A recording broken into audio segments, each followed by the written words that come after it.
Esto es Construyendo el debate. Gran parte de las mexicanas y los mexicanos estábamos. Política, periodismo, movimientos sociales, cultura. Opina, argumenta, analiza. Un espacio que se construye con tu participación. Esto es Construyendo el debate.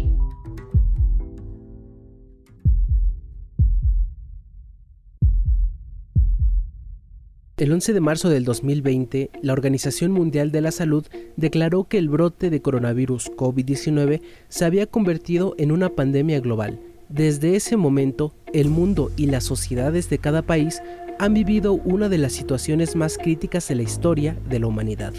Las condiciones de confinamiento forzoso, el distanciamiento social y la paralización de actividades en prácticamente todas las naciones han afectado severamente la vida cotidiana y las dinámicas de mujeres y hombres en todo el planeta. La educación superior, por supuesto, no ha sido una excepción. A nivel global, nacional y local, el impacto es similar a otras actividades humanas y también asume formas particulares por las características específicas de las labores docentes, de investigación y de extensión de este nivel educativo. Hasta inicios del 2020, la educación superior vivía un continuo cambio y adaptación con motivo del propio desarrollo social y tecnológico. Sin embargo, por efectos de la pandemia, una gran cantidad de estudiantes en todo el mundo se han visto afectados en distintas maneras. La cancelación de clases presenciales y los estudios en línea, organizados con premura y preparación insuficiente, han generado grandes dificultades y se han incrementado los procesos de exclusión y marginación. La UNESCO señala que el mundo no estaba preparado para una disrupción educativa a semejante escala, en la que de la noche a la mañana escuelas y universidades del mundo cerraron sus puertas, apresurándose a desplegar soluciones de educación a distancia para asegurar la continuidad pedagógica. En este contexto global de emergencia, América Latina no es una excepción, con apenas 1 de cada 2 hogares con servicio de internet de banda ancha y con ausencia de planes de contingencia para enfrentar el cambio del modelo presencial al modelo educativo a distancia, lo que ha impactado de manera inédita a todos los actores de la educación superior.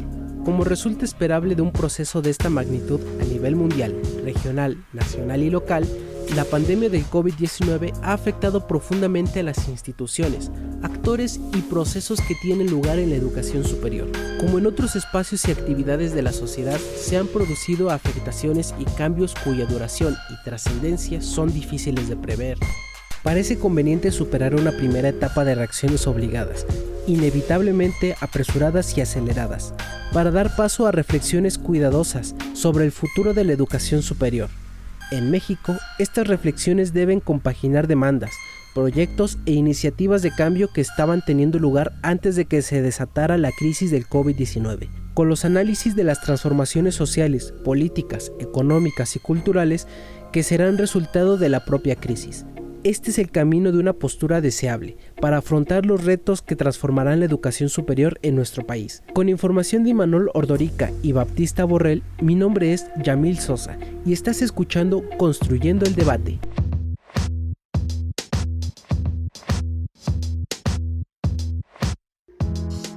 Hola, ¿qué tal, amigas y amigos? Les saluda Cristian Mariscal y esto es Construyendo el Debate, el podcast de la Facultad de Ciencias Políticas y Sociales de la UNAM, que podrán escuchar todos los miércoles.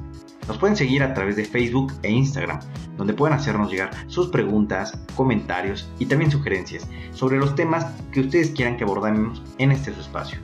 En Facebook nos encuentran como Construyendo el Debate y en Instagram como Construyendo-Debate. Si nos están escuchando a través de redes sociales, recuerden que pueden encontrar este podcast en el canal de YouTube de Construyendo el Debate, así como en Spotify. No olviden escucharnos, suscribirse y regalarnos un like.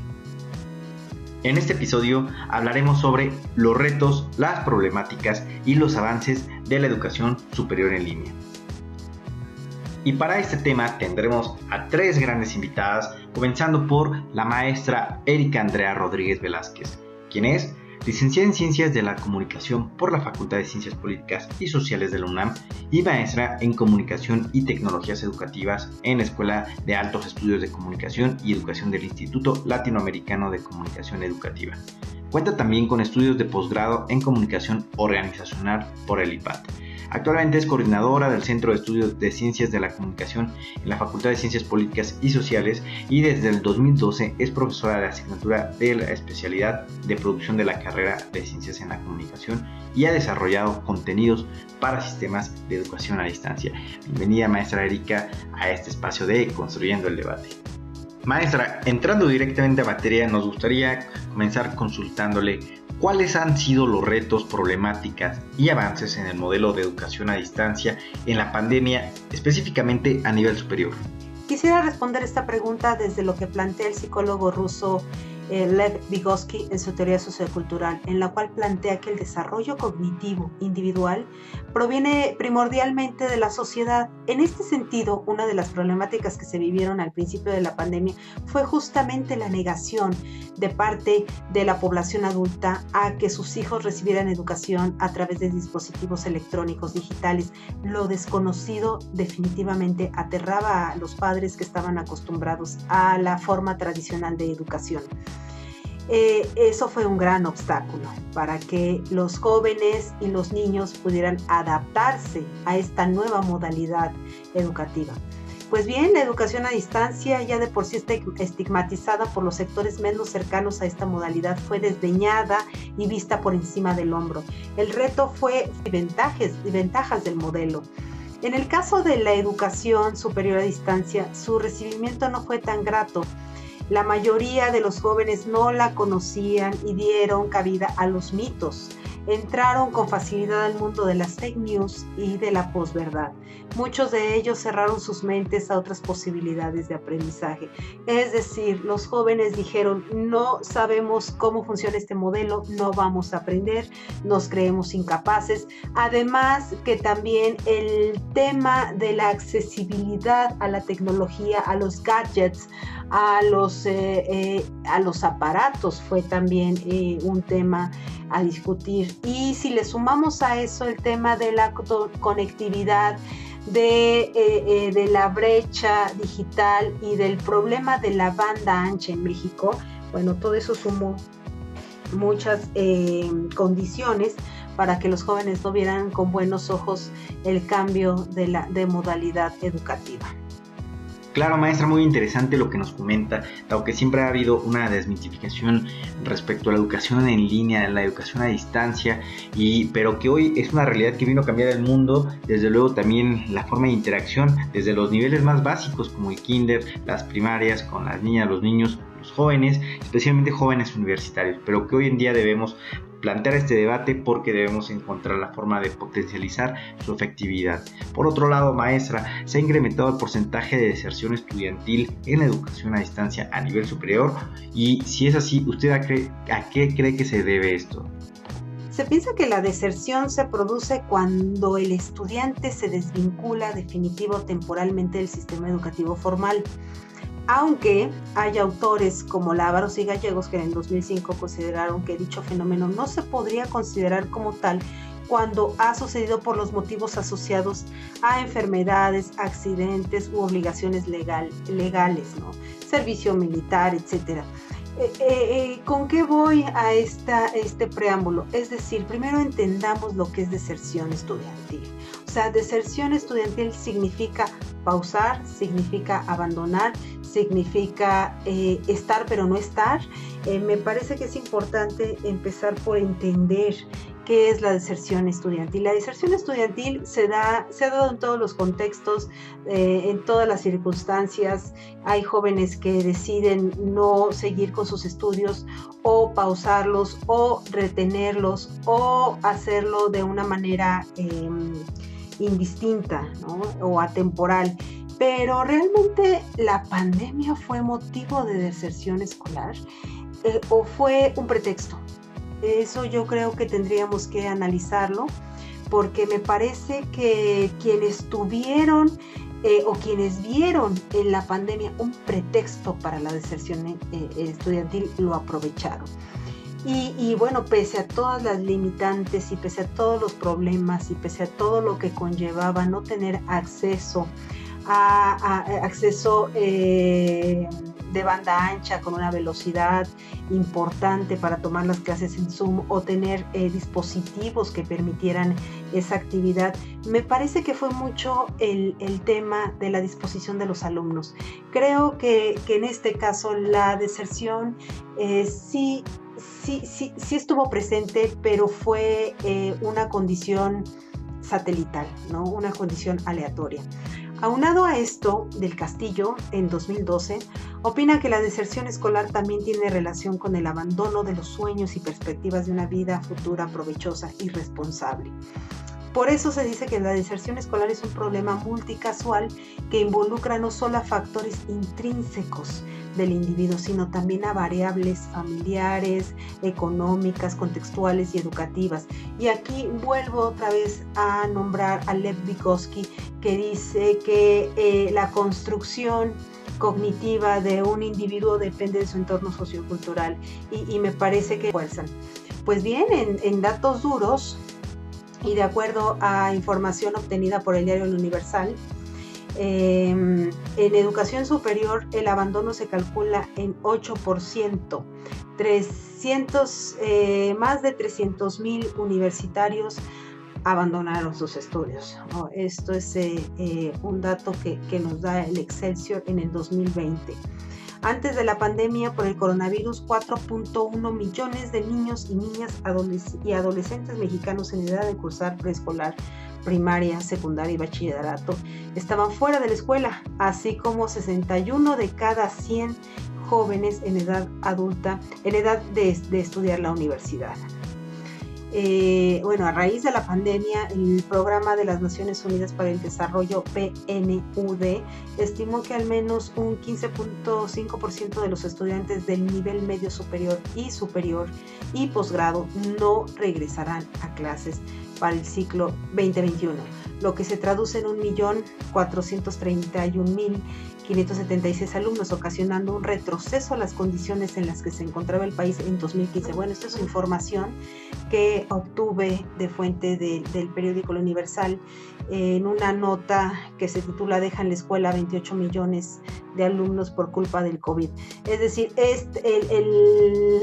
el Programa de las Naciones Unidas para el Desarrollo ya estaba estimando, ¿no? Estaba estimando que no regresarían a clases el 15.5% de los estudiantes de nivel superior. Un dato definitivamente triste, alarmante, pero insisto, se da en un ambiente de coyuntura.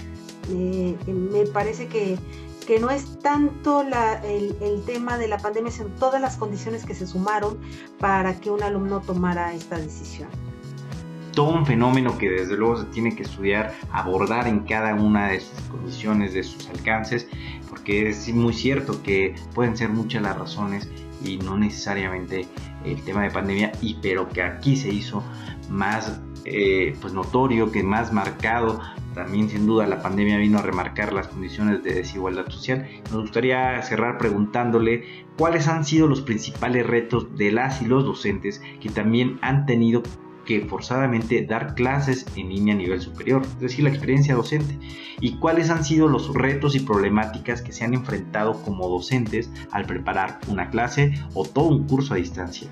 Yo veo aquí tres vertientes, ¿no? Una, la brecha digital y generacional fue determinante, ¿no? El desarraigo tecnológico, el ser visitante y no nativo digital también determinó la inclusión o el involucramiento del docente en las aulas virtuales. La alfabetización digital también fue un tema y es un tema, y tiene que ver con el desarrollo del pensamiento crítico en cuanto a apropiación de medios digitales, la capacidad de diferenciar información y uso didáctico de las herramientas digitales a favor de la educación. Creo que este es un tema no resuelto. Desafortunadamente, docentes y alumnos todavía tenemos que aprender mucho de lo que es la alfabetización digital. ¿Para qué nos sirve tener acceso a tanta información si no hay realmente la posesión del pensamiento crítico? Creo que ese es definitivamente uno de los retos, ¿no?, que se tienen hoy en día.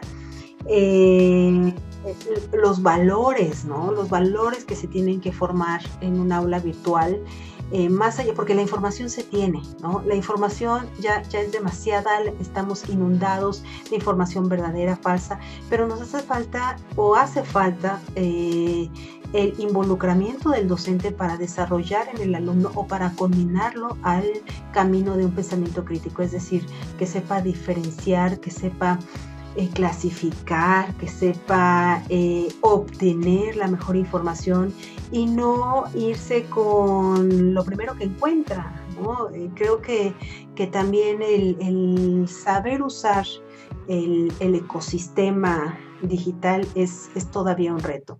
Y bueno, también definitivamente la variante económica pues también es algo que ha determinado, ¿no?, el avance o retroceso de un curso en línea, ¿no? Es decir, ha determinado los criterios de competitividad, ha determinado los criterios de rendimiento, de rentabilidad, ¿no? El conocimiento y el manejo de la tecnología está, sí, determinado por la variante económica. Eso es definitivo. Y bueno, pues a mí sí me gustaría poner en la mesa una pregunta que es la siguiente. ¿Está preparada la escuela de hoy para guiar a su alumnado en el desarrollo de un pensamiento crítico en el uso de la tecnología? Y bueno, al respecto, el doctor Cristóbal Cobo afirmaba que esto es todavía un tema de formación de valores, ¿no? Es un tema de información, ¿sí?, del mejor uso de la comunicación, pero todo enfocado al tema de valores en los alumnos, ¿no? Entonces, al tema de valores, al tema de la obtención de la información con la veracidad necesaria para tomarla como un criterio. La formación de este mismo tendría que ver con qué tan preparado está el docente para llevar a su alumno hacia este enriquecimiento, hacia esta posición, ¿no?, de saber elegir en dónde está navegando y cómo lo está haciendo.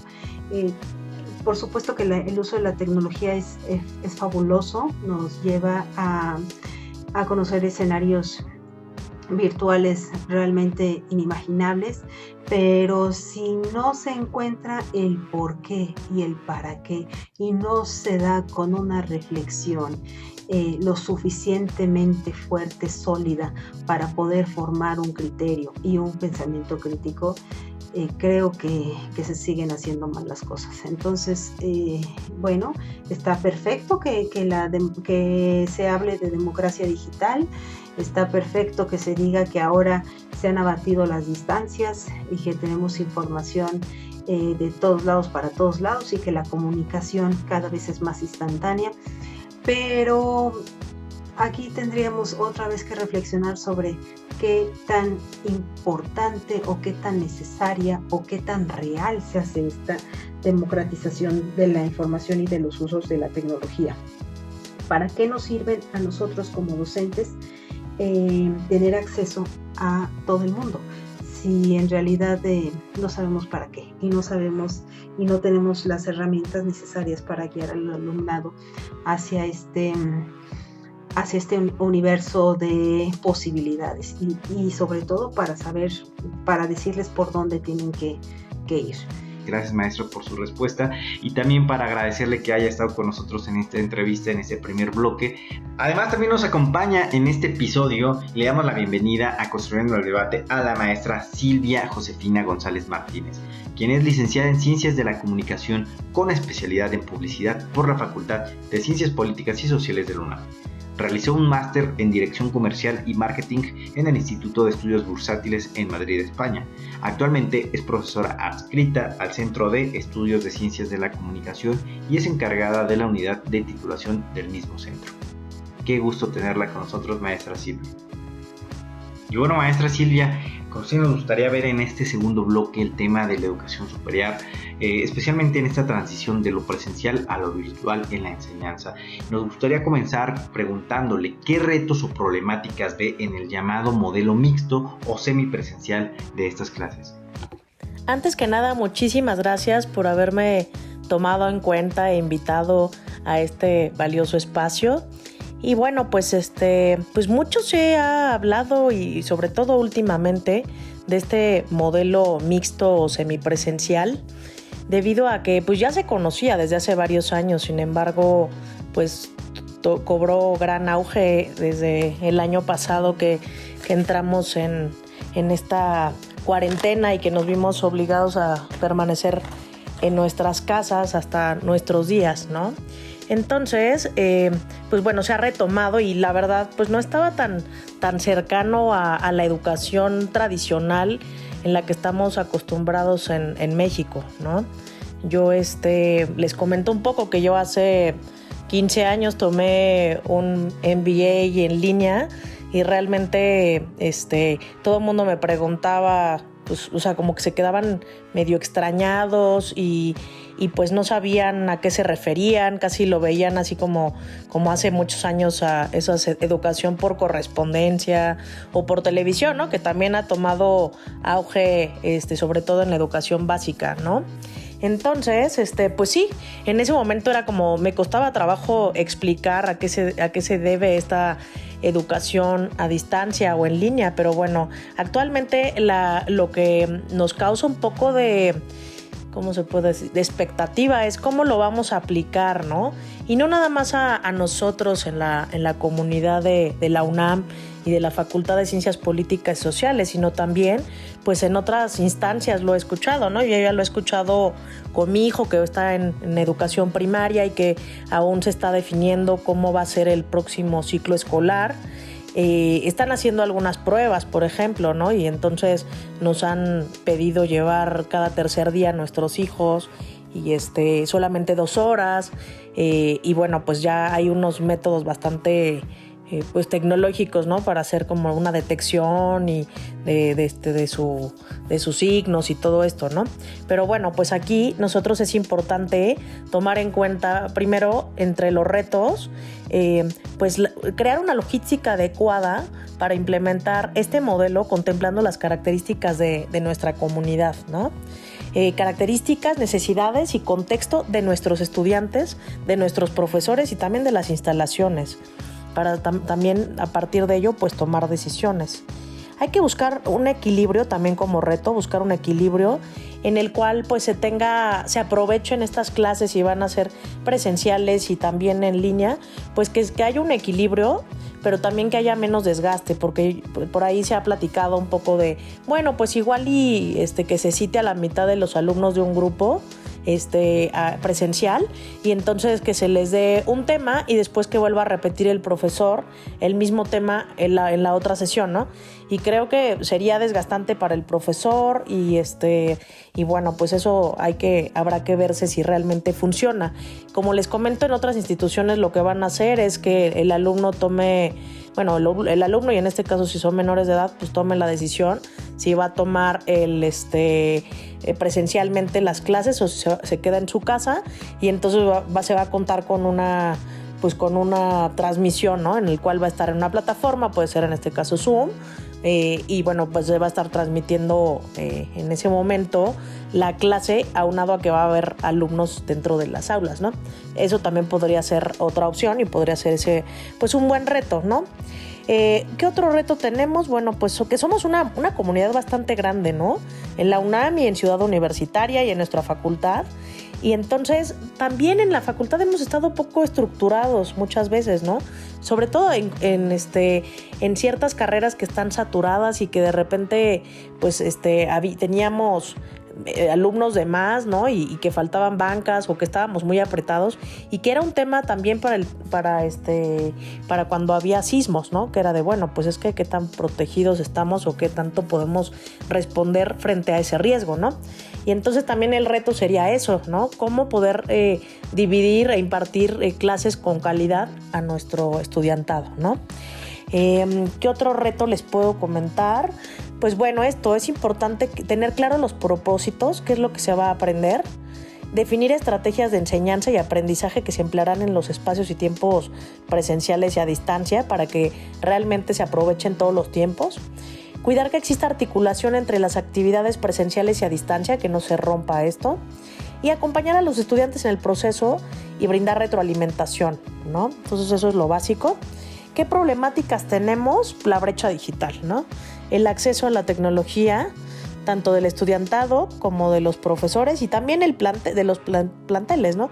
¿Qué tanta capacidad tiene pues nuestra red para soportar que pues estemos en línea, ¿no?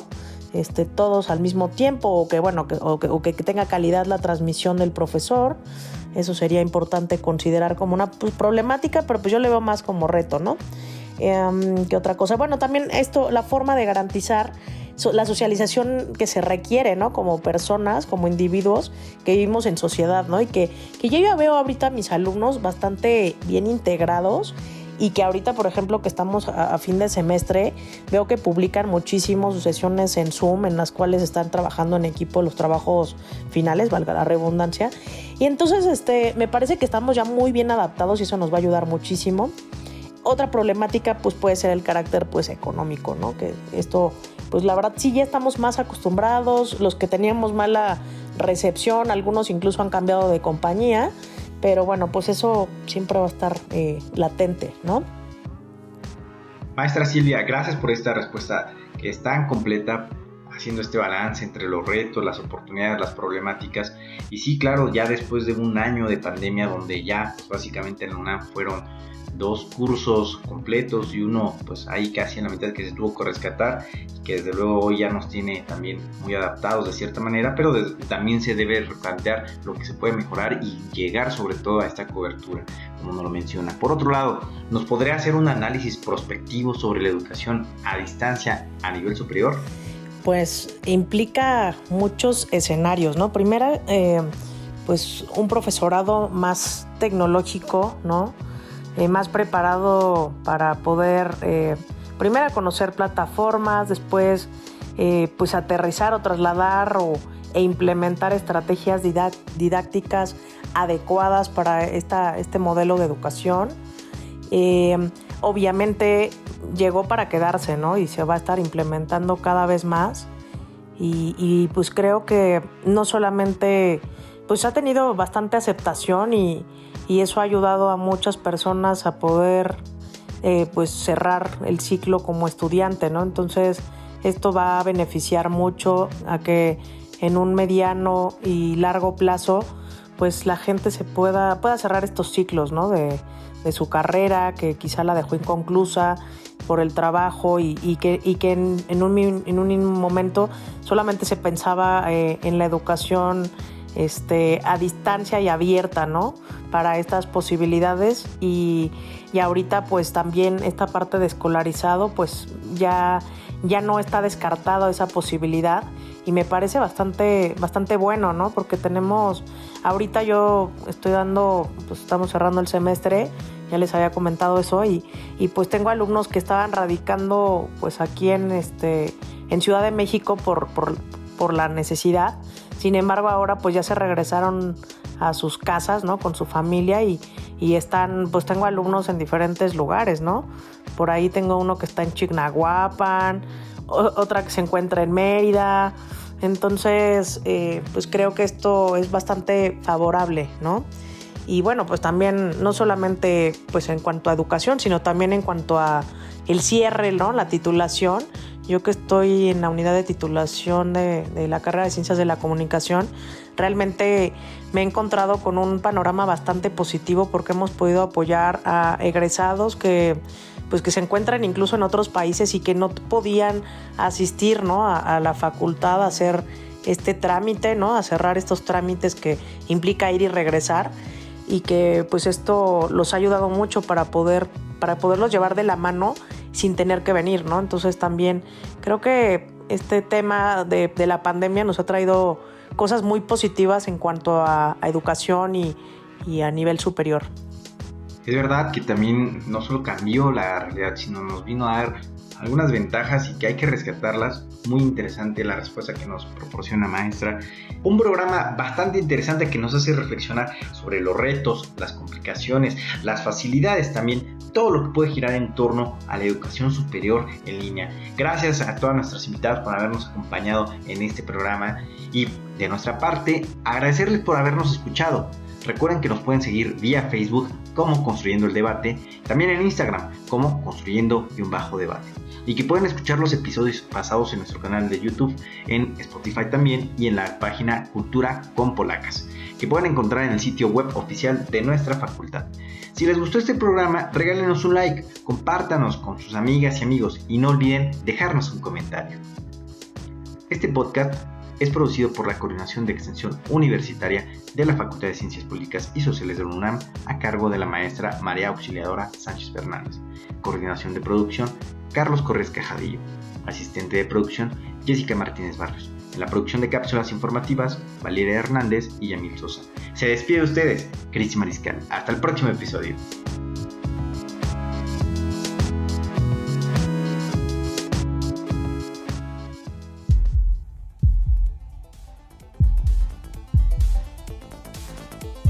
Esto fue Construyendo el Debate.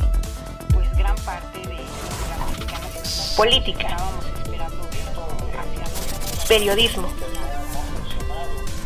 Movimientos sociales. Estados Unidos tiene una política Cultura. ser vistoso. Opina, argumenta, analiza. Un espacio que se construye con tu participación. Esto fue Construyendo el Debate.